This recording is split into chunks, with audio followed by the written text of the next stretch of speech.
You may have 1 million followers or 2 million followers, but what happens if a brand spends $100,000 on you and they make $1,000 back? That is horrible. That's the other thing with the algorithm, is that the algorithm is so good at getting your video to who you want it to go to. Your audience is not living on your page like they used to. They're watching so much content and they're liking and they're leaving. Think about restaurants. How often do you search a restaurant page? You don't like it, you don't follow it, but their socials either made you convert or decided for you not to go. I can fast track somebody like so quickly. I've taken creators from 0 to 1 million in months. What a brand, what a brand, what a brand, what a mighty good brand. Say it again now. What a brand, what a brand, what a brand, what a mighty good brand. I am literally bursting at the seams. I'm so excited to get talking with you. I'm so excited to be here. I feel like we've been itching to do this for a really long time, and now that we finally have each other in the same room, like so much tea is going to be spilled. It's literally, it's the best disaster. It's pure chaos. Pure chaos. Pure chaos. Anthony, I'm so excited. Tell me who you are and what you do so we can kick this off. My name is Anthony DeLuca. I am the CEO of DeLuca Media Group, which is a talent incubator based out of Toronto, Canada. If you think you can believe, or if you think you can be a celebrity, I can make you one. And that has always been my philosophy. I believe anyone can be famous if you understand social media algorithms, but you need a team. And it's hard to do it alone in today's market. So we've built an agency building up superstars, experts, just people in their field that are generally have very unique stories and have the ability to storytell around their life, their skills. And it's been a pretty wild ride. In 4 years, we've grown 16 people, 25 million followers, turned them into 7-figure businesses. Wow. It's been pretty exciting. You're a very cool person for me in what your career represents and watching you really scale and grow behind the scenes, because you effectively are what was once a Hollywood agent, but for creators, and not even in the sake of like, obviously you now are like, you've got a very diversified portfolio, but a lot of your big hitters aren't necessarily like the influencer girly that you're used to. It's like, it's creators, not influencers, which is really, really cool. Totally. I've always found that when I was a content creator way before I was the CEO of this agency, I really struggled because I thought I had great skills. I really wanted to invest in myself, but especially being Canadian, where brand budgets were not the same as our Abysmal. American. Yeah, terrible. Yeah. I had to invest so much money to get paid half as much, to do twice the amount of work and try and build a team. And that was my biggest struggle. I couldn't afford studio spaces. I needed my own videographer. This was like 10 years ago, so I'm really aging myself. But all I really wished for was a team that could support me. And MCNs and agencies back then didn't really give you that sort of resource behind you or the money behind you. It was just, okay, we'll negotiate some brand deals for you that come in through your emails. Maybe we'll pitch you if you're a fit, but that was kind of it. And I knew that if that problem was happening to me several times over, it was happening to a lot of creators. So I actually looked at the music industry, because I used to work in the music industry way before I was a content creator, and thought, if I applied the record label model to talent, could I incubate them faster than how I was on my own? And so that's really what became sort of the birthplace or the reason for DMG in the first place. And now like creators are growing like wildfire. It's been amazing. Oh, I mean, like in both ways, which I want to tap into that. But am I right in that you were a model, then you kind of became a creator because you wanted to monetize kind of your image more, and that's really where there was that difficult intersection of like what that looked like back then? Half and half. So when I was in school, I actually was thinking I was going to become a lawyer. And in order to, I feel like every proverbial sociology, Suits, political science major, blonde. like that was going to be the future. I thought I was going to like litigate in a courtroom and kill it and make like 6 figures, and that would be it.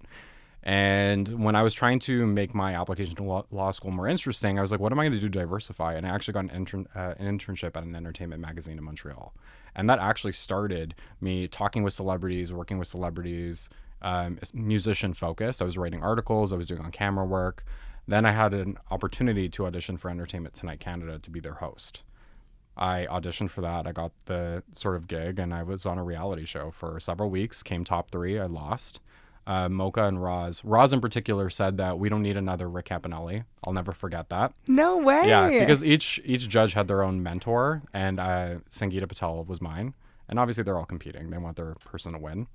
And I was like, okay, if I can do this on TV, can I do this for myself? And so I started YouTube as a channel, and that started blowing up. And then brands started wanting to work with me on the fashion side, both as a model and a creator. And so it was kind of bridging the gap at the time.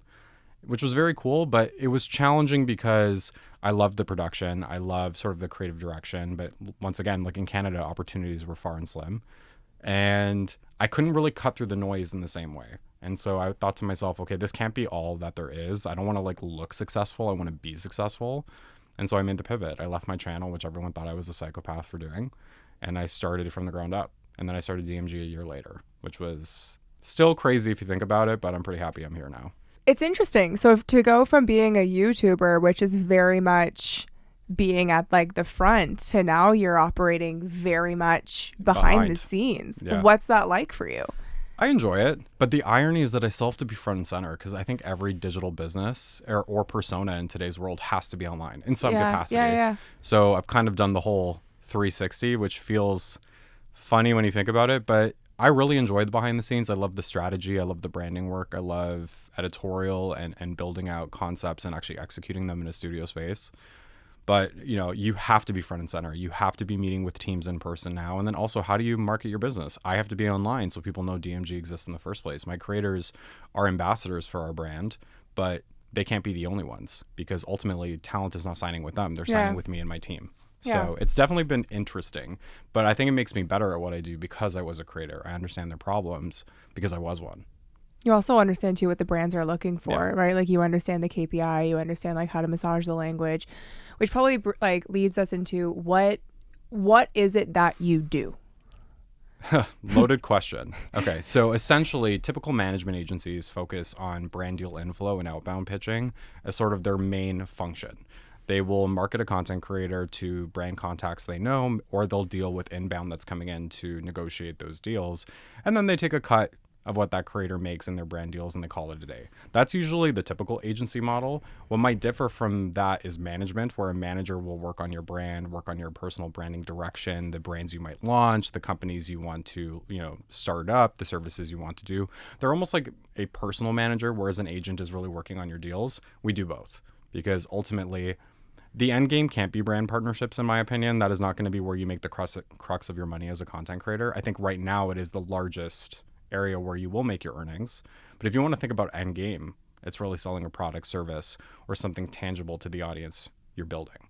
Yeah. And so we work on all aspects of it. We actually produce about 60 to 80% of the content our creators release, which is a bit crazy. So we're actually producing almost 100 videos a week as a team. Wow. We're scripting, we're shooting, we're branding, we're building them decks, we're doing photo shoots for them. I'm working on their PR, we're working on their event invites, their actual social media strategy. We do everything all in-house, but because of how bespoke it is, I can't have a roster of like 55 to 150 creators. It has to be really small superstars that are building out 3 to 5 different revenue streams because that's the only way you can survive off a model like this. It's very cash heavy. Yeah, which is interesting that.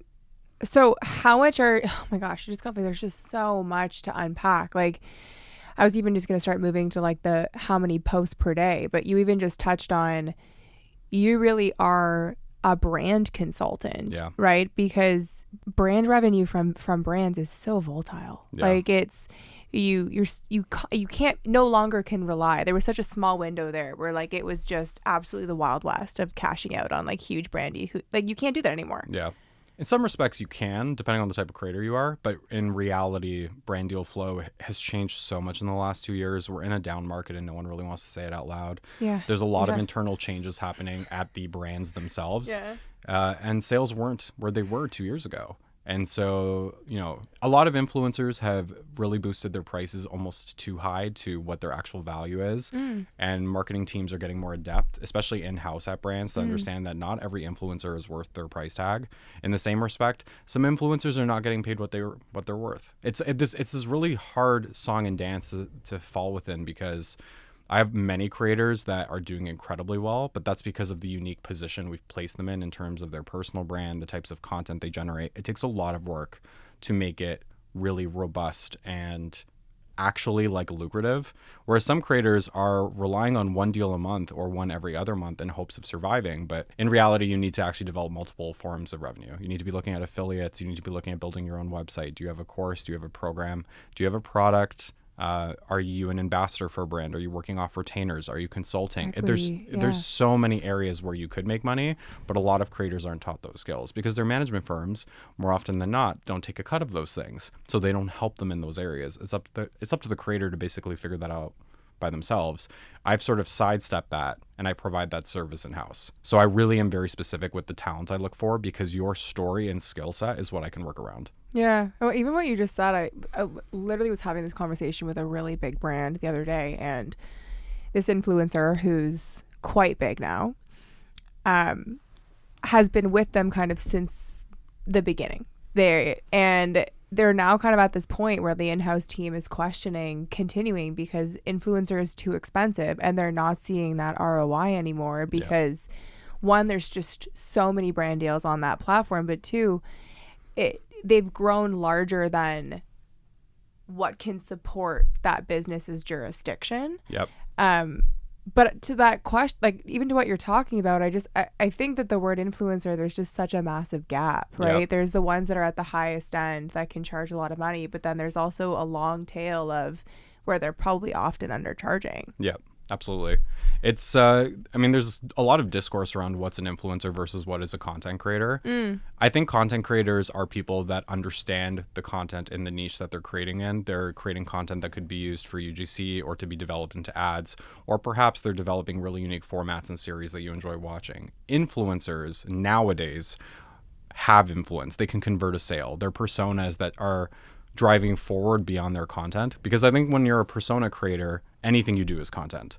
When you're a content creator, you really rely on the formats, the subjects you're talking about, and your expertise to drive what you are essentially doing. Can a content creator eventually become an influencer? Yes, but you have to really understand content funnels to take yourself from a page that is specifically about a topic and you become a persona through it versus being a persona and then trying to niche down into a topic. It can be very challenging. And so you have to really understand the difference of what your funnel looks like or where you're even starting from. When it comes to the payment piece, you want to talk about a lot to unpack. There's a lot of problems happening in this space because some brands are really with it. They understand the cost of certain creators. And if you're an adept team, yes, some creators are worth their price tag. If you can look at their previous sales data, do they have affiliate links and click through data that can support the numbers they're suggesting? Some creators are good for awareness. They're not going to get you sales, but if you can generate 500,000 views to 1 million views from them organically through a post, they might be worth that price tag just to start a conversation in other areas. Some brands don't get that. And so there's a lot of fighting happening over emails and in boardrooms about what's really worth it. A brand has been jaded because one creator charged them $50,000 for a post and they did $500 in sales. You'd be surprised how often that happens. A lot of big creators think they have power, and in some respects they do. They've built up this page which has taken lots of years to do and a lot of like unpaid labor to get there, but they can't sell anything. Maybe because some creators have become a shill and are doing a sponsorship every 2 posts, so now their audience doesn't really trust what they do or say. There's a lot of metrics now I look for when I represent talent because I have to understand if they can actually sell to their audiences in a meaningful way that doesn't feel, I don't know, like you're a shill. Because if you want a long career in this industry, you have to look beyond brand partnerships. You have to look at, do you want to develop the service you're one day selling, and can you sell to your audience? Would your audience trust you? And so I really focus on not over cannibalizing partnerships. Like if you're doing a partnership, let's say with a skincare brand one week and you're representing or repping a moisturizer, if the next week you're doing a competitor's moisturizer in the same category, it's going to look a little bit fishy or sus. That's why I always develop programming with my clients that if you're going to do a partnership, you're going to want to look to develop EMV in other videos. So EMV is something that's really, I think, grown massive as a metric in the beauty space. It's called earned media value. It essentially puts a value on your content. And that's a combined metric of likes, comments, shares, views, and a variety of other sort of multipliers that get added up into this equation that give you, oh, like this post was worth $500,000 to this brand. Did the brand have to pay $500,000 to get that earned media value? Yes or no? It depends on your rate. But what I like to do is, obviously, whenever you do a paid partnership and you put the paid partner tab on, it's going to throttle viewership in some capacity. Audiences are smart. They don't want to see ads left, right, and center. They're going to likely skip past it unless the ad was really well designed or the influencer's audience really loves that creator and wants to support them. Yeah. How do you give the brand value If you want to charge them 30, 40, or 50,000 for a post and you only get 10,000 views, it's the organic content where you support using that product in other places where you know you're going to get viewership. So I love looking at building a universe around the products you're using. I like to look at putting a cap on the amount of brands you work with so that they don't cannibalize. And it really teaches your audience that, oh, okay, if I love a foundation from a brand, that's my go-to foundation. I may have another option if I want a different texture, format, or longevity. But if I'm going to look to work with another brand, maybe I'll work with a bronzer, or maybe I'll go to a mascara, maybe I'll do an LED face mask. You have to really be cognizant of who you're working with and what you're saying online. Everybody watches everything. Well, like it's literally pure strategy. Yeah. It's like it makes perfect sense. That's what I was saying initially in the beginning is it's difficult to rely only on brand partnerships because there's very few Kim Kardashians that can really influence on like a full range of product. Like if you're following someone, there's usually a reason or a so what. And I think that's been the fall of trust and why UGC and more of this, like we've kind of been moving to more of like these less of the Jaclyn Hills, right? Yeah. Like we want more of these kind of up and comers. We want to support the little guy or girl more than these like established people. Yeah, the major players are now using social algorithms to push this idea that content creators need to become the term is comfort creator, which I don't really like, to be honest. And I think a lot of big firms are telling their clients that they need to be this. It's essentially the idea. You'd be surprised. It's the idea that content creators need to be posting almost daily as if they're your friend, and you can almost feel comfort in going to their page knowing that there's always going to be this sort of more like YouTube. Exactly, like you know, your monthly favorites and stuff that we used to see in 2016 beauty YouTube is now emerging again. And I think in like isolation, it's a good idea, but not every creator is a comfort creator.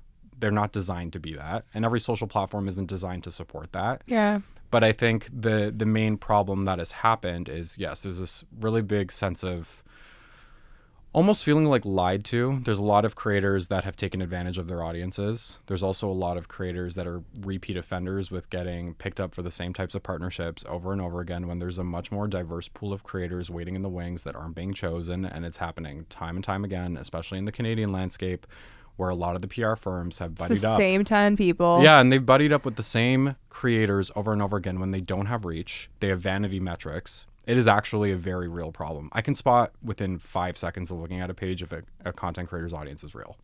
And I can tell right away if they can sell. It's very nuanced, but I've done it time and time again that I can tell right away if they're even worth working with. And that's why a lot of brands have come to us directly now just to even consult, because they're spending so much money on agency fees. Effort, yeah. And like there's a lot of really great agencies out there that are being overlooked too. So this is a main problem across every vertical.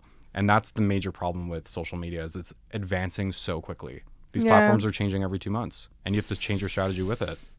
It's interesting because like a lot of the people that are, I would say, kind of the worst offenders are professional friends. And I just agree with you. Like, I'm like, who are you influencing? I'm like, every single post is like 5-star binders. Like, that's not like, that's not your brand. You're shady. I like it.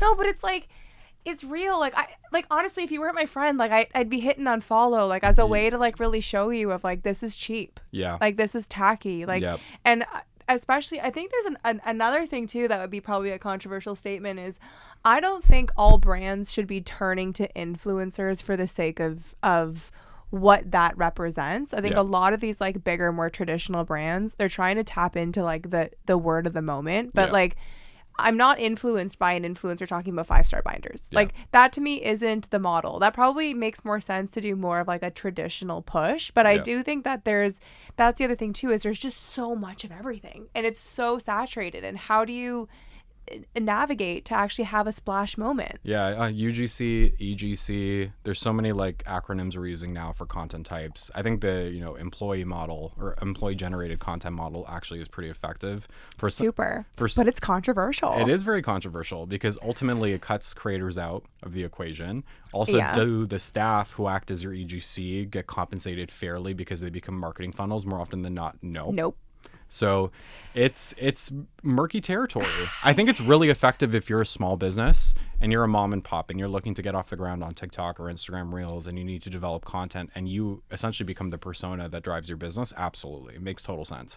If you're a major CPG brand, there's a challenge here because what they're doing is they're sponsoring so many creators, and what are they doing on TikTok and Instagram? Reposting their content. And then you just have this flooded feed of confusion where there's so many different creators, they're trying to fill quotas, and it just doesn't really land with consumers. That's why I love using ambassadorship, partnership deals, because I like getting my creators embedded into brands, working with brands, being like the faces of brands, because those brands see the biggest ROI because of it. Say brands 5 times fast.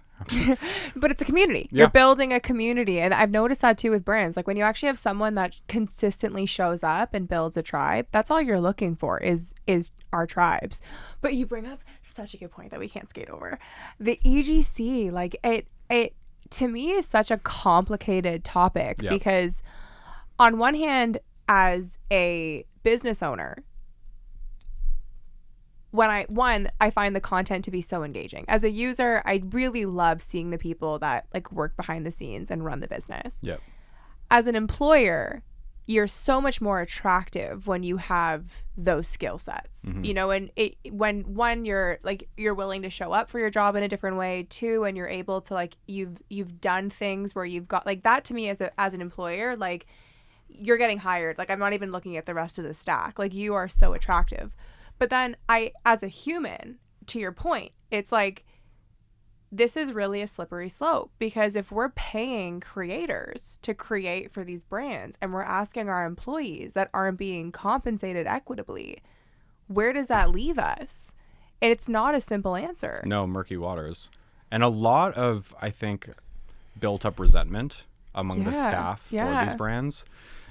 Like I said, it's tough. This is new ground. EGC has started, I think, emerging. It's brand new. It's been emerging slowly for like the last 6 months, but now it's becoming a lot really more popular. Anthropology like popped it off. Yeah, 100%. And you know, you have like brands like Midday Square is really killing it on social media. But they own their business. So they can be front and center. But if you put someone, you know, one of those sort of marketing staff members in front, you know, it's tough. And then what happens when that person outgrows their page and wants to start something new and they leave and they end up becoming their own influencer because the following they've developed and garnered on the brand page is more valuable to them personally than staying with the brand. This is a challenge. And that actually happened to a brand I was working with. And that to me is what planted the seed of like, see what I mean? Like it was that kind of to me was like this is worth doing because you're now giving yourself a platform and you're future-proofing yourself. Like I'm in such a tough place with it because the reality is that we now social verify through our phone, right? So like when I'm looking at like a stack of resumes, they all more or less look the same. Like I'm looking for visually a reason that you're more aligned with me. If like even us as we're talking, people listening to the podcast are probably going to go check out your social page, your Instagram page. And we do that to socially verify. So if that is a reality of where we're going, where does the question of privacy come in? You know, like, and that it's complicated because it's going to be gone. It's gone. It's not going to, it is. I think the worst part of this whole conversation is that no matter what job role you hold, you're going to need a social platform to back it up. Essentially, our Instagrams and TikToks are really going to be portfolio pieces. They are. They're websites. Yeah, we've lost the social aspect of social. We're no longer being social. It's all performative. If you think any content creator is performing authentically, everything is reviewed, everything is thought about, everything is strategic. Maybe people start off authentically, but then they realize their authenticity is their brand. And so then they start thinking about how authentic they are and strategizing around that, which in turn becomes inauthentic. It's a real problem. But it's in marketing, like not in finance, you know, there's definitely a lot of areas where this problem isn't touching, but marketing, like, is that now the job requirement? Or is at least one enough where you know, are they going to start teaching it in school, you know, like best practices? Like, is it going to become like an area of employment law? Like, is there like, it really is interesting. You know, you touched on, you know, how it hasn't touched finance yet, but look at how many industries it is touching. If you're a real estate agent, how are you finding your clients? Through social media. If you're a doctor or a plastic surgeon, through social media. Dentist now, lawyer, engineer. The show today was that owns a flooring company. It's essential now because paid ads are operating very differently. People are no longer going to Google searching for like the best flooring company in your city. They're looking on TikTok but for even a review. Google, it just changed. The button to in is like short videos, and it's not YouTube Shorts. It's indexing Instagram and TikTok content. So if you're not putting yourself out there, it's new SEO. Like old school SEO is dead Gone. because AI can produce blogs ad nauseum. Like it's no longer proprietary to have like SEO laden blogs on your website. It's content. It's showing your expertise. It's actually just funneling people to your platform. Yeah. That's really how you have to think about moving Yeah. forward in today's world. SEO is helpful for places like YouTube where you are still creating content and you're serializing it. There's a time and YouTube's place. owned by Google. It's Yeah. an SEO machine. Yeah, totally time and place. But generally speaking, yes, more people are moving to platforms like TikTok to search in the same ways they were searching on Google before. Oh my gosh. Yeah, like if you want to look at like 5 dating spots or restaurants to go to in your favorite city, you're not I'm checking not Google. Googling it. I'm checking restaurants on TikTok to see how the food looks visually, if it looks good. And then I'm going to check the menu. And I'm not even going to follow them. That's a whole That's now you're getting into the real nitty gritty. Like what causes a person to follow versus actually passing through when they need a service just to socially verify. Yeah. As you say. Well, even so, we were talking even downstairs, and I guess some creator, like they were like they don't follow me. Like I've got no visual representation that they know who I am or what I'm doing, but there's been a conversation. And think about restaurants. How often do you search a restaurant page? You don't like it, you don't follow it, but their socials either made you convert or decided for you not to go. Yeah. And it's the opportunity cost. 100%. Also, too, I think it's interesting because there's this conversation around social media when you're growing a page, you look at growth-oriented content, but when you want to build a community, you look at nurturing content. There's sort of two different formats in the way that you approach your audience. Totally.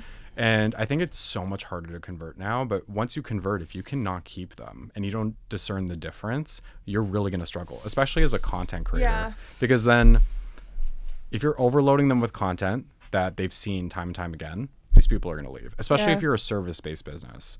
Content creators are a little bit like safer in the sense of if you're a persona and people are following you because they like you, yeah, they may be down for the same thing over and over again because that's what they signed up for. But if you are a restaurant and you're not hitting them with new dishes, new interpolations of your content, behind the scenes of your business, or the community aspect, the EGC, where people are falling in love with personalities, you're going to falter. And this is a main challenge that a lot of businesses are facing right now. Yeah. Look at coffee shops, perfect example. It's half the time it's not even about the coffee. It's the community and The vibe. Yeah, the baristas creating content. I'm almost That more one in in line. Brooklyn, yeah. Yeah, Like I'm- making fun of their customers. Yeah, it's a vibe now. Social media is vibe setting. It's all vibe. It's all vibe. It's all vibe. Actually, my favorite, I think it was an Oren video. It was like, he was like, talks about the vibe. And like vibe died for so long. Like Yeah. when you look at like the old movies, like the James Bond and the old cars, like they had vibe. And then we like desensitized the vibe. And then now, because it's so easy to do a pop-up or to like make something look great, you have to go back to vibe. Yeah. People lack third spaces. They lack connection. I think a lot of people are finding that people on the internet don't have taste. And so they're looking for taste and vibes. Lack distinctive energies. Yes. You know, like where something can really make you feel like we want to feel. In an age of AI, we've never wanted to feel more. And Yeah. vibes make you feel moody, feel sexy, feel whatever you want to feel. And that's what a vibe creation is. Absolutely. There's a challenge now though with brands to understand that vibes aren't brand safe in some respect, and some ways they are. And I think a lot of creators that create amazing vibes are not being picked up by brands because they're loose cannons and you can't really control Which is wrong. Which is wrong. Yeah. It's dated. And I've been having this fight for months behind the scenes with so many different brands. But you have to think about this as a game where if you want to make a little bit of money to survive, you got to play the game a little bit. And then with that money, you create content that gives you the ability and flexibility to create a vibe. But then you run a risk that will this stop future partnerships from happening? And it's a song and dance. It takes a lot of strategy and you're not always going to get it right. My bone to pick at large is really focus on like in-house marketing, because they're really focused on their own personal opinions than like what just makes strategic sense for the brand. And like that's where we need people like you. Like we need that madman level of like it. I don't need you to I don't need it to make sense to you, but it's just right. And Yeah. that's where there's like both, and that's why this is called the art of the brand, right? There's an art to it, and it's always close. Like think about a Jackson Pollock. Like it's close to being hideous. Picasso, close, but that's what makes art Fine fantastic. line between genius and insanity. Yeah, Truly. yeah. You also brought up too another point that I want to touch on.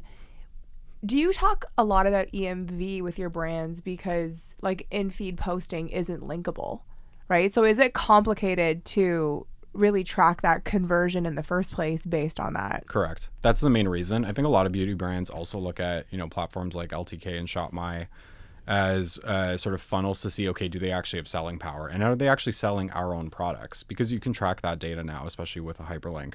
But when you are posting something in feed that isn't clickable or linkable in the same way, especially like in Canada where we don't have access to TikTok Shop, you don't have the same pathways to collect data that you do in the US. And they want to quantify the value ROI. of what they've spent. And like, yes, some ROI does need to be sales, like conversion based. I totally understand it. At the end of the day, we're all trying to make money and you want to sell product and you want to see if this creator is really moving the needle for you. But some creators can't move products. Like, we have to really be honest about that. Not everybody has like extreme trust with their audiences. Some creators are just aesthetic and you like to watch them and you like to be inspired by what they do. Those creators deserve to make money too, but you can tap brands differently through their channels that a lot of brands are too afraid to do. That being said, some creators' rates are obscenely high.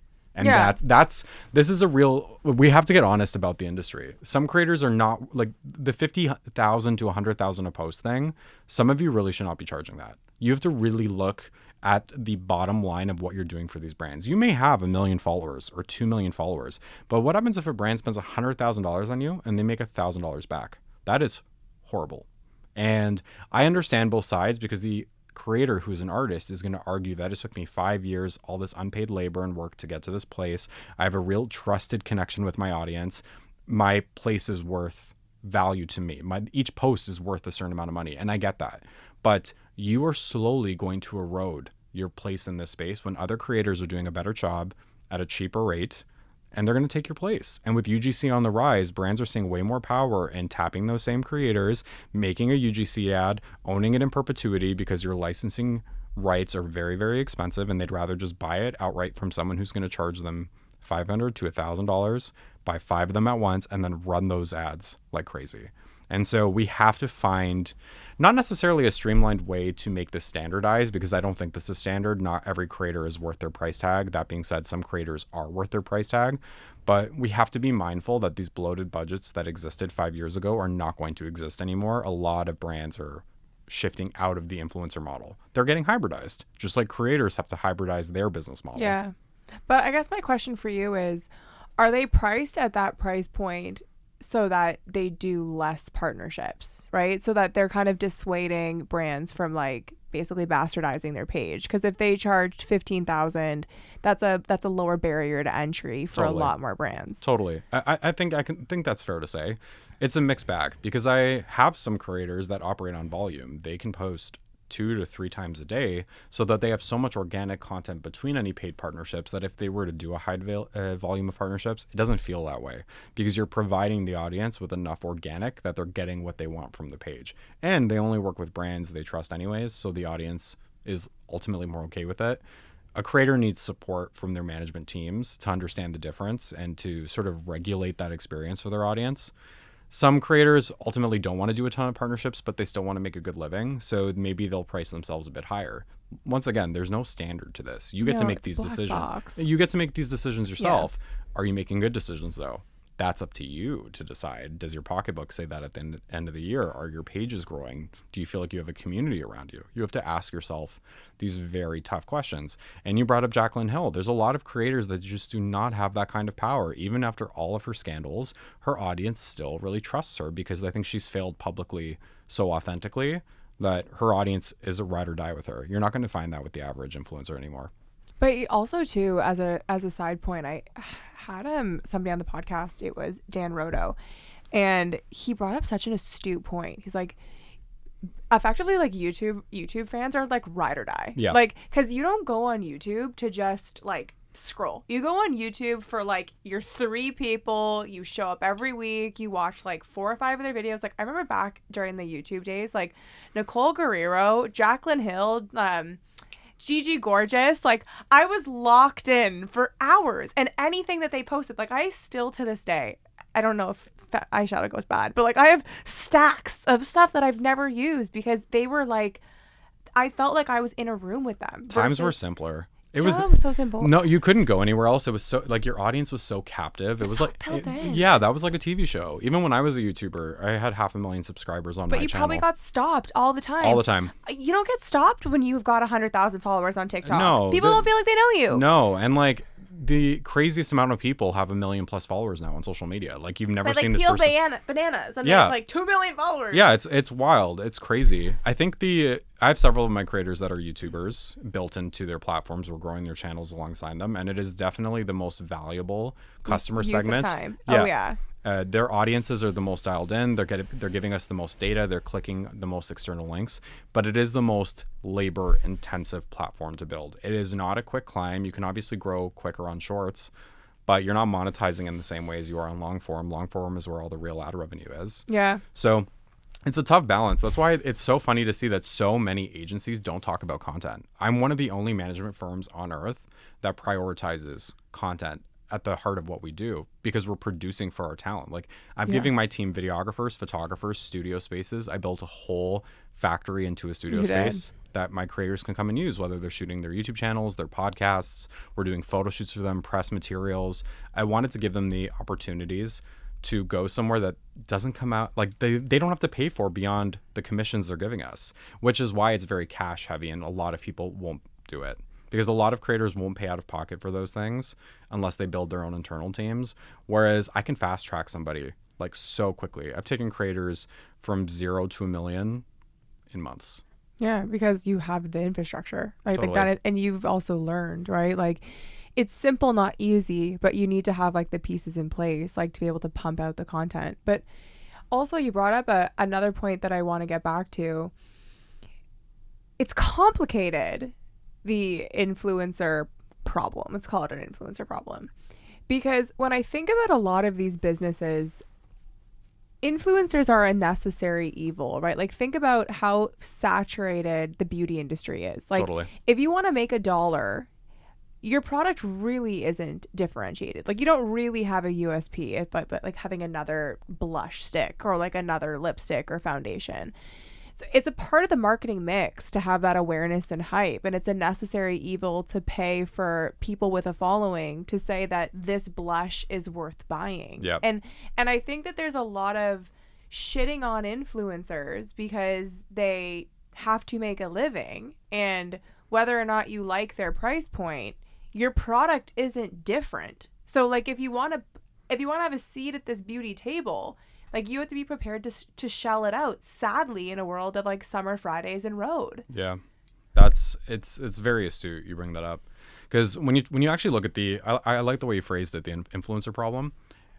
To be a celebrity years ago was much more challenging, much more gate kept, and there was so much That's why Harvey secrecy. Weinstein's could exist because we couldn't choose them; they chose them. Us, and Yeah. and they were put in front of you through television, through specific media channels that we had no They control were over. they were forced on us. Yeah, and they were elusive. You never really knew too much about them. You only saw them what was force fed to us, and so there was a lot of mystery. Yes. With influencer, there's no mystery. You almost can't be mysterious because you wouldn't can't. work. Yeah, you wouldn't convert. You wouldn't build an audience. Now everyone's being told they need to get online, fill themselves, and what happens when there's too many people in an unregulated industry trying to do too many things?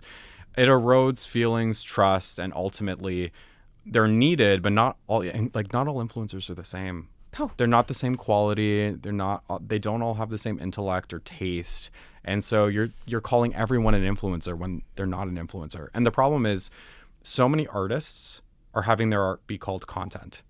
And for most people, that's a great point. it's so tough to Great hear point. that feeling, especially if you are someone that cares about self-expression and you view your content as an art form. Yeah. If you're a painter, you must now film yourself doing the work to market yourself. But you weren't a videographer. You're a painter. You used to, at the time, hire other people to do that, but now it's not cost effective. You must market yourself. Now you have to think about storytelling, doing voiceovers. Do you understand videography? Do you understand trending audio? Do you understand SEO? Content pillars. Yeah, there's so much confusion around that. And like as a manager myself, I actively monitor about 500 accounts in a bunch of different industries and completely different verticals. So I understand what competition for all of my creators are doing. I know who they're dating, what they're wearing, where they're going to You eat. are Michael Lovitz of content. It's a little, no, I'm a little neurotic. I'm like the first person to say this, but I know who they're working with, who they're not working with. I know the lines they're saying in their videos. It's obsessive, but that's why I'm good at what I do. But not everybody can replicate that. And the challenge is most artists now have to convince people that their art is worth experiencing instead of experiencing it for art's sake. It's really a tough place to be. And a lot of the time you can't convert. And it's horrible. I saw a video last week of a student, an art student, being told by her professor that none of you will get jobs because your skill set's going to be erased by AI. And I was just like, that's... Imagine hearing that year 4 when you're in debt in the States for school. It's horrible. It's horrifying. And ultimately, like, do you blame the teacher for being honest with students and giving them like real tough love? Or do you blame the system? But the system's changing so fast, you can't change it. So you have to adapt with it. I only blame the school if it was a school that resisted against AI. So I've got no AI skill sets. And I'm like entering into a job force and my diploma is completely outdated and I don't know how to use ChatGPT. Like, totally. Woof. But the AI model's changing so fast now. Like ChatGPT is even outdated in some respects. Oh yeah, I mean, have you tried Claude for creative it's crazy. writing? It's crazy. It's crazy. Like honestly, off with your head, half the team. Like I don't need you anymore. You know what's awful is when I'm hiring for my business, which I've done several times, and most of the resumes are coming in fully AI built, and like you can tell. It's pretty. Especially when you like don't remove the like random bolding. Yeah. Oh yeah. And like, and I understand people's plights with this because the job market is terrible, and they're applying to a bunch of different roles, and that's like a full-time job in and of itself. So but it's the job. But it's the job. You need to like actually spend time and like adjust your resume accordingly if you want to. You got to sell yourself. You have to sell. It's hard to get a job. Yeah. And if you don't understand how AI is operating in every field, you're gonna get left behind. Totally. And that sucks. That really does suck. I feel for so many people, even like people in our parents' age bracket, like unless you're really solidified in your career or if you're looking to make a career shift, you have so much learning you need to do. You know, I have a heart, so like I can say that I feel bad, but I also think for the sake of a good conversation, I think it's time that we really faced the need for meritocracy. Like coming out of COVID, especially as being an employer, like it was horse trading. Like no one wanted to stick around. Like the employee wanted more and they could negotiate more because it was so hard to get a good quality person. Totally. And now with the advent of AI, like we still need people. We're scaling, we're growing. I do think that there's going to be larger changes that we can't quantify in the near future but for the present moment, because it's changing so quickly, I think it's time to be able to reward people that have invested in their skill sets to be hireable and future-proof. I agree. Also, too, creating work environments that allow these people to thrive. I'm very lucky and fortunate to have an amazing team. I just do less of the stupid shit. Yeah. Like you're not hiring me to spend 4 hours writing the brief. You're paying for me to like come up with a brief that was better for you than what you could have come up with as an owner of a flooring company. Yeah. But like the writing of the brief isn't the time that you need from me. You just need the so what, the core points. Yeah, absolutely. It's you have to adjust with what like the industries are calling for. I think a lot of people have to also realize that perhaps their skills are not where they need to be. Some people are trying to overcharge for what their skills currently are. For everyone in that sort of state of mind, there's someone else working twice as hard, willing to overtake you. And so you've got to really cut through the noise. Even when I'm hiring, I actually look for people in person and I'm like watching how you move. I look at the intangibles. I'm like, a lot of your skills can be said in conversation. I can pick up on things. I can tell when a person's BSing. Oh yeah. It's you're a people person. 100%. And especially in marketing, where all of this it's all optics. It's all smoke and mirrors. Quite literally. What makes one blush company better than the next blush company? It's that Mariana Hewitt was holding it and that it's got nice packaging. Like it's the way it makes you feel. Yes. That's ultimately what marketing is. It is. It's the way and the relationship you have with the product. But that's what content the promise. is. Content makes you escape from your world, or it makes you feel less alone in it. Yeah. That's what good content is. And if you can strike that balance and that feeling in whatever you're doing, you're going to find an audience. But it's hard because people aren't trained to think that way. I try to train my audience, my creators, to look at their audience from a parasocial lens, because we're building this interpersonal relationship with the person off the screen. So I even look at like engagement tactics and psychology when applying strategy. Looking at depth perception is so important. Are you moving towards the camera and back? Are you creating the feeling that the viewer's in the room with you? When you're watching videos from TikTok or from your For You page and someone's coming right up to the camera and they feel right close to your face, do you not feel a level of intimacy, almost like they've disarmed you? Yeah. That's strategically done. Now, some people are doing it by accident. Some people are not. I train my creators not to. We look at the bigger picture, and this is really Some unfortunate. people are not until you post 3 videos and the one that performed was like this close and Yeah. then the 2 that didn't were you far away. Yeah. But that's also a part of the game, right? How many creators are opening a video applying lip gloss in the middle of a sentence? Pattern disrupting. That's literally strategically done. Yeah. This is all a thought experiment. Yeah. And you have to really think about, okay, if a person has 2.6 seconds, which is the average before someone swipes away, what are you doing to get their attention? Period. Let's go to our commercial break. Just kidding. 'Cause we need Anthony to monetize part of the brand. I want to talk about all of this. You are calling out the outdated Yes. marketing honeys that are doing their social media posts for Yep. how to grow from 0 to 1 million in 3 weeks. Yep. Let's break it down. What is the stuff that's no longer relevant? And telling people to post every day, that's basic and boring. Like, try a little harder. Let's actually be critical in our thinking. If you're developing content 3 times a week that is growing beyond your current following, why do you have to post more than 3 times a week? The problem is these algorithms are percentage-based viewership. So this is what Instagram doesn't talk about with their audiences. Yeah. Everyone's thinking, I'm going to give you an example. Let's say you are someone on Instagram with a page, and every week your average views on your reels are 5,000 views total across all the reels you posted. That is your baseline. If you get 10,000 views the next week, you get 100% engagement. Instagram doesn't look at it as like, oh, you got 5,000 more views. They look at the percentage increase that you got from the week before. So the problem is, if in, say, week 2, you see this huge surge, but the following week you dip down to 2,500, you see a massive engagement drop. Instagram begins to throttle you a little bit. You have to look at your lowest baseline views and always increase that. Stop trying to go after higher views. So if your lowest views on a video is 1,000, next week try to go to 1,500. Do what it takes to get higher, lower views, which sounds weird, but if those always increase, your page is always going to grow. Then it's looking at, okay, what type of content is actually converting? Obviously, the conversion growth content versus nurturing content is not new. Growth experts and coaches have been talking about that for such a long time. But do you understand how to do it at which frequency? I grew a content creator, about 300,000 followers recently, in the last, I would say, 4 months. And we were looking at his content pillars, and he's a great client of ours now. If you've never seen Drew Halgrenson, dude's a legend. Can't wait to blow him up even bigger. And when we were looking at his strategy before he signed with us, the major problem that he had was he created great content, but none of it was converting because it lacked a purpose and a point of view that people could understand and relate to. And so I asked him, what's your why with your content? How do you want to reach people? How do you want to make people feel? Because your message has to be spread across all your content. Even if a video might seem in isolation reviewing a product, does it speak to the same message for the men watching you across the board? And so developing content pillars is really important, but you have to look at having each of your content pieces evoke 2 or 3 of those pillars at the same time. And then the messaging that you're subversively talking about needs to be at the underlayer of everything you're doing. That takes a lot of strategy to make it feel like you're not trying, because a lot of people will try really hard and make this all pristine and proper, but then it feels really calculated and robotic and formulaic. You have to make it feel subversive. Yeah.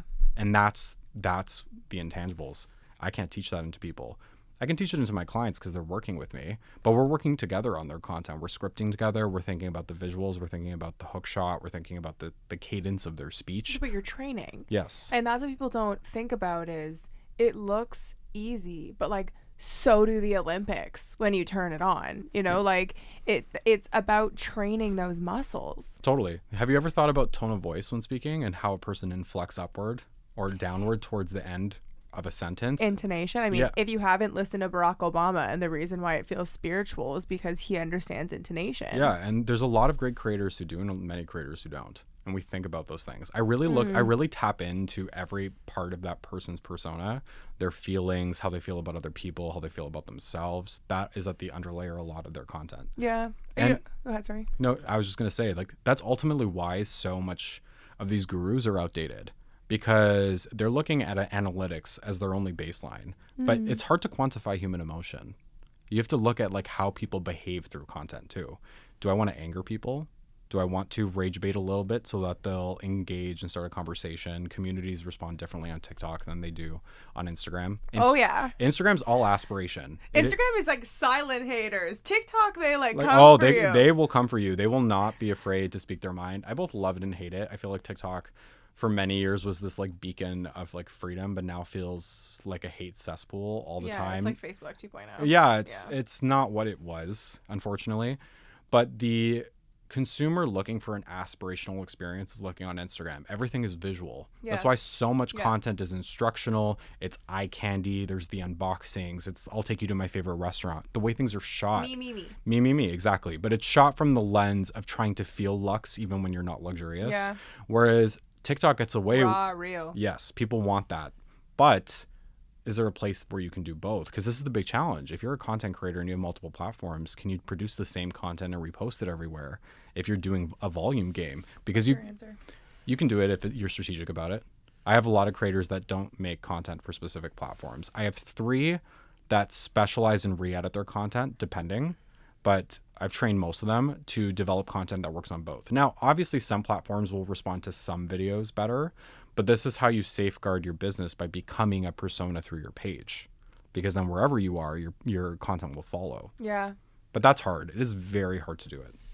I find for me the difference between both is that TikTok is very much an indicator of if the post is great. Yes. And if it does great on TikTok, it's worthy of Instagram, but you need to buttress that it's not going to perform how it did on TikTok. So TikTok is like the ultimate grandmother. That's like, you're doing great, honey. Like this one's a winner. And then you can decide to put it on like a YouTube Shorts, and you can decide to put it on Instagram. But the metrics, Instagram still penalizes for how many followers you have. So the post will do well, but just it won't like do gangbusters like it does on TikTok. Totally. I'd almost, because you like for the sake of conversation, argue. I'll kind of disagree, because I don't have that problem with clients. Really? Yeah, there's a few for sure where like, there's going to be outliers. This happens all the time, but a lot of my creators do equally well on both. But how do you define equally well? So similar engagement rates. They have a similar. But it's percentage of engagement, correct, right? Because the views aren't as big. Correct. I mean, it depends on the platform. I'll take Phoenix, for example, who's an interior designer and my partner on our roster. He's got 900,000 followers on TikTok, and he's got about 272,000 on Instagram. The viewership percentage is very similar. Both platforms spike up really aggressively depending on content. Generally speaking, what I do what you were saying, where you design for TikTok first, but I've started changing my perspective with Phoenix in particular. Well, I hate TikTok too right now. It's not the same. It's not what it was. No. But I've spiked his viewership quite high again. Okay, well, tell us what you did with Phoenix. So first, so his name is Phoenix Gray, by the way. Phoenix Gray, Mr. Phoenix Gray design, design daddy. Passport name. Yeah, design daddy for those who don't know him, but you should. When it comes to content that's going to sort of rage bait people into watching his content and his videos, as an interior designer, he has a very unique aesthetic than what you typically see. He's very moody. It's very sensual, very sexy. Dark, sexy, yeah. Totally, a little vampy. Kind of Bisha-esque. Yeah, yes, perfect example. And, it's a little bit controversial to some people, where the light and airy, white oak, beechwood, farmhouse. Yeah, he's not for the golden retriever families. Totally, and he's definitely very anti-influencer in interior design. Yeah. It's understanding that the opening line where, for instance, if he does a green screen and he points to a kitchen and he's like, maybe we should stop designing kitchens like this, and then it immediately cuts to a clip of another kitchen being like, and designing them like this. That was designed intentionally to get people to stop and click, because now all of a sudden that framework is going to change. He's going to get the Studio McGee moms. Oh, it's going to get quite literally. We just did this and it worked quite well. That was quite, and it's so funny you say that, because that is exactly the audience that I wanted to target with that video. Did very well on both platforms. I believe it. Instagram did, I think, 260,000 views. Instagram was 262. TikTok, as of this morning, was a little over 300,000. Pretty cool. Oh, that is pretty cool. Pretty cool. So I kind of look at the fact that TikTok performs based on geography. It pushes out in a different way. Obviously, with Instagram, you're going to your audience first. With TikTok, it's way less about your following. It goes to a smaller subset of your following, and then it gets pushed out. What ends up happening is, let's say you're experiencing low views on your TikTok. Why do you think your views are low? Or during any period, why do you think that happened? Like outside of after the ban? Yeah, or, outside, yeah. Because TikTok is definitely different since the ban. Let's put that out there. It is not the same. I think that, okay, what's really interesting post-ban though is I find that to your credit, the percentage of engagement ratio is where I'd want it to be, but either it's way less people are on the app, Yeah. or two, it's only pushing it to like mostly my followers, because videos before would do easy 20,000, 30,000, 40,000. Now it's like 8,000, but it is like 838 saves. Yeah. So percentage for engagement is strong, but it's just not reaching the views that it used to view. Totally. You have to look at your content to design it for people not watching you. And you need to get them angry within the first 3 to 5 seconds. And I don't mean angry as in like actually angry. But like kinda. A little bit. You have to almost emotionally charged. That's the right phrase, because you either Compel them to act. Yes. Compel them to like want to say something or send it to someone. Yeah. Even if it's like silent because behind the scenes. because TikTok is different. On Instagram, if someone sees a video, they're gonna send that video to DMs and have a conversation with their friend. They're either gonna shit talk the influencer, talk about the content. They see a hairstylist, being like, "Oh my god, I wish for those extensions." Like the conversations happen in the DMs. That's where the engagement is. And then when they comment on the video, it's like emojis, maybe a single sentence, and they call it a day. Yeah. TikTok, people engage quickly. They feel almost compelled to. Yeah. And when I think about content, I think about it less from your overall brand on TikTok and more about in isolation. So as an example, instead of thinking like, okay, as Phoenix, as an interior designer, it's one thing to open a video being like, as an interior designer, I would do this. Or if you guys saw my last project, I did this. Boring. If you reference your last project, that means people had to watch your last video. And for a new person, they haven't, so they're going to swipe away. You need a hyperbolic opening statement about a subject matter that would be interesting to anyone in the design sphere to land them in the video. Your hook almost comes in the third or fourth line now. And your quantifier happens in the middle. Well, that was really interesting in speaking with Oren, is that he's like, I need to create, like, content is made on a funnel. I need to create content about our place pans so that everyone and their mother feels like they can be a part of the conversation. Totally. And then you like niche down. So it's like, it's really creating a conversation that everyone feels are a part of, not just branding experts. Because like, how big is the branding expert community? Small. Yep. Right. So it's like really understanding, to your point, it's like hyperbolic in that even if you've got no opinion on design, you feel compelled to leave an opinion. 100%. And even working with Oren, for those who don't know, Oren Meets World, Oren John is an incredible marketing expert in the industry. He was on this podcast as well, and he's a client of ours at DMG. And Oren's really great. Oh, yeah, Oren. Yeah, he's amazing. His real special skill is his art direction capabilities. When you said art as content, I went right to him. Oren. Yeah, he He's fully an artist. he operates on a level that most people just can't. I really say I feel like he's often. human Adderall. Yeah, Like- actually though, Like yes, at like a yes. 60 milligram. I was like, dude, like I speak fast. Like Yes. this is next level, but your processing speed. Well, we look at him as like he's a business, right? So when Yeah. we look at his content funnels, we obviously work with a lot of software companies that are using his skill set to speak to marketing professionals, CEOs, internal teams. But that's the funnel. That's the funnel. But how do you go wide? Now you have to start talking about everyday subject matter, like the Our Pan place. Yeah. Or Our Place Pan, sorry. And I call it our pans all the time. yeah, all the time. And ultimately, you speak to this wider audience and make them realize, that they have a problem they never even knew they had. He could talk about cutlery and get people excited. He could talk about But he does it on handbags. purpose. He does it on purpose. He casts the net. Yes. Because then it funnels people in. Correct. And then you nurture them with more content like it, and you develop content formats that keep them excited. So that, for instance, if he does speak about software and maybe you are a Midwestern mom at home and you're not interested, you can swipe past that video, but just know the next one will be interesting. But and you relate probably to you. wouldn't be served it. Yeah. That's true. the other thing too, right? Is like, that's the other thing with the algorithm, is that the algorithm is so good at getting your video to who you want it to go to. Your audience is not living on your page like they used to. They're watching so much content and they're liking and they're leaving. They're very rarely following now. They're only following people that they're truly inspired by, that they want to go back to. Yes, But like I say this rare- all the time. Like, how many people are you following a week? It's impossible. Like maybe 3. And also TikTok sends me the same creators over and over again if I've like engaged with their content before. And I don't have to follow And I don't have them. to follow. No. It sucks. But that's why you really need to think about how you're drawing people in with your videos. Are you solving a real problem in their life, or are you Yes. making them feel less What are you alone? doing for them? That's why so many top agencies and talent firms are using this comfort creator model as a way to pitch and sign talent, because they want you to feel like irreplaceable, a part of this person's life. But that's not an easy thing to train into people. And also, this is the flavor of the month.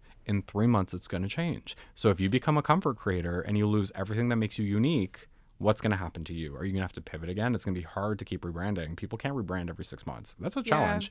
And we have to do it in some respects. I am constantly pivoting with clients, but it will burn you out. I bet. Oh, it will.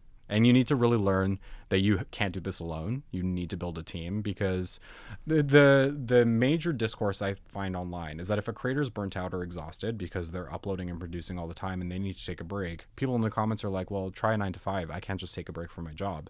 But unlike your regular 9 to 5, you are all day. You are It's all of emotionally you are emotionally performing through your job. Oh, yeah. And people equate your content with your morality. So what ends up happening is if a person doesn't like what you're doing in a video or your POV, they attack your morals, your ethics all at the same time. And you're placed in this defensive huddle. Whereas a content creator, you kind of have to reply because you have to defend yourself. But if you over reply, then you don't seem thankful for the job that you have. But also if you've put it online, you need to accept the fact that people should be able to criticize your opinions. But if you say too much, then people can cancel you. It's this weird dance you're doing every single day. It is emotionally exhausting, on top of the fact that you're also producing and trying to grow a team. You're trying to build revenue. You're your own business owner. You have to think about taxes in a completely different way. And it can all be taken away from you. And like, you can say one thing.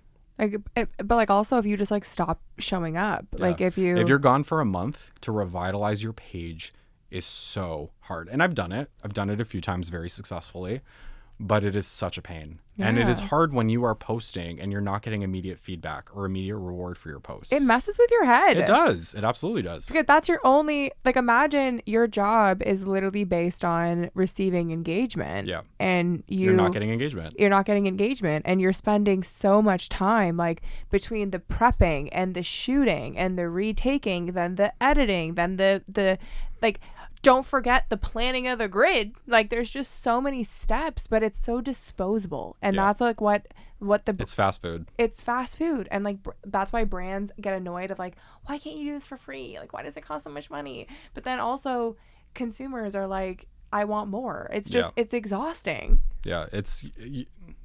You're never really going to make anyone happy with this problem. Creators are always going to seem ungrateful or not thankful for their jobs, or what they're doing shouldn't be worth what they're being paid. But in reality, many creators are bigger than entire media companies. Yeah. Their ability to reach people and sell is massive. Never been heard of before. Yeah. It's massive. Especially when you consider that they like haven't really done anything. Yeah. You know, like they weren't a lead in a band. They weren't like in a movie. And like, hey, I think influencers have all the power, but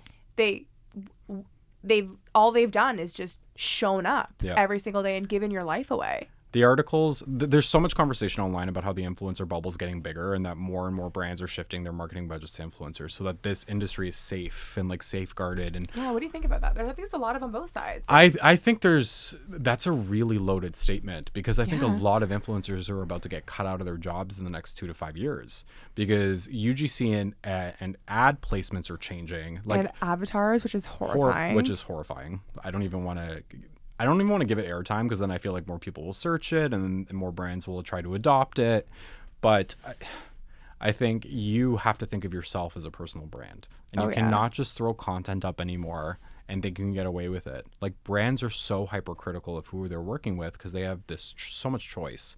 And that's why I think so many people are going to both enter and exit simultaneously. People who've been around for 8 or 10 years who are a little bit burnt out, thinking they can rest on their laurels, and they're not adapting to the market. Their content isn't changing. They're going to see their views go down. And they're skating on like 5-star binders, which like, I don't, no. It's demoralizing. It's a bit scary. I think a lot of agencies are going to go under as well because they're not adapting. You almost, if you look at PR specifically, PR can't just be product placement anymore. You have to do events, you have to do content creation, you have to do content strategy, you have to do branding, you have to do all of these roles, which most agencies weren't doing before in-house.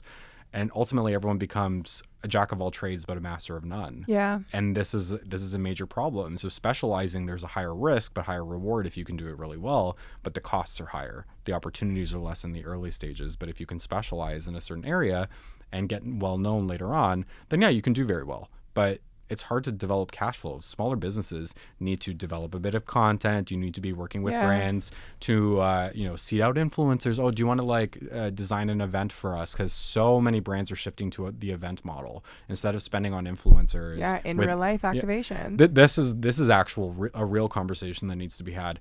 Event recap content is not content. I need this to be like shouted from the rooftops. Brands forcing creators to go to events and like take photos and videos at your event is not content that audiences want to see.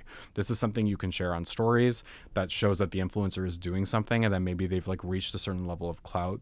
But audiences are sick and tired of it.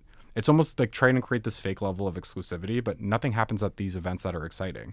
Yes, what I think brands should be doing is actually more micronized events, bringing in less creators, doing more unique activations and With real experiences. people. Yes, teach them something, do something cool. The creator will feel connected to you and learn something, and then perhaps they'll share that experience in a way with their audience. I so agree with you. In fact, the Summer Fridays did that huge activation this week. And I feel like as a user online, I'm at the point of like, I don't care about these $200,000 evenings you're putting on that you're just inviting the same 12 people to every time. Yeah. It's not interesting. Like, what am I learning from swipe through of like the dessert you guys had at the, it's not dynamic. The reason it's being done is because you can get the influencers cheaper. You spend $200,000, you get 20 or 30 influencers in a room who are expected to post on their stories. Maybe they'll post something in feed.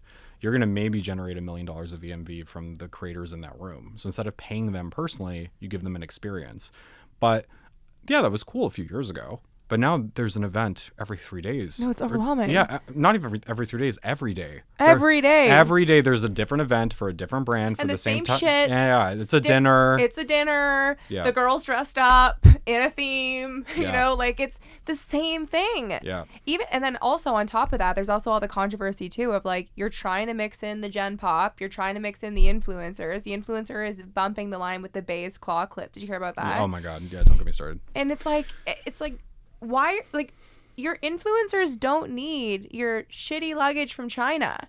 Like, give them to the people who are like standing in line, who genuinely see your product as valuable. And I say that disparagingly because like I just see how much product is given to influencers. Like, once you have a brand credibility at the base level, give it to the people. The people love your brand. Like, you're at threat of becoming outdated in the next 5 years because it's no longer just product gifting. It needs to be like build your tribe, build your community. I'm a really big advocate of brands investing into series with creators, actually getting more conceptual with partnerships and investing into creating formats that work on their page and like in a way that allows the creator to do something they couldn't afford to do on their own. Yeah. And some of that is happening. There's some really amazing brands that have got great internal teams that are thinking about this, but I think at large it's the main problem. It's easy to seed everyone with product, Yeah. and then the creator, based on how elaborate the PR box is going to open it on camera for clicks and views. And I get it, it's a cost thing, but I think audiences are changing. They're getting smarter.